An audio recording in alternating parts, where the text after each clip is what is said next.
சடனாக ட்ராவல் பண்ணிகிட்டு இருந்தாங்க. நியூஸ் கேட்டேன், பாக்யராஜ் சார் இறந்துட்டார் அப்படின்னு சொல்லிட்டு. ஒரு மாதிரி மைண்ட் டிஸ்டர்ப் ஆகிடுச்சு. எனக்கு ரொம்ப பிடிச்ச ஆக்டர் அண்ட் டிரெக்டருங்க. ஒரு டைலாக்ஸ்க்கெலாம் நான் வந்து அல்டிமேட் ஃபேனு. நிறைய படங்கள் சொல்லலாம்.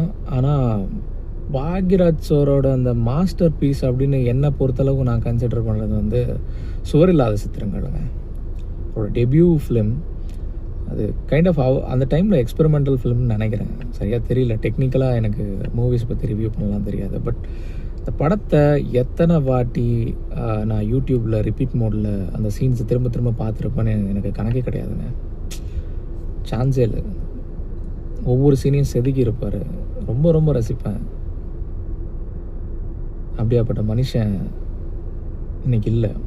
அவரோட குருவும் இல்லை, சிஷ்யனும் இல்லை. இன்னைக்கு லைஃப் இஸ் ஸோ ஃப்ரஜைலுங்க.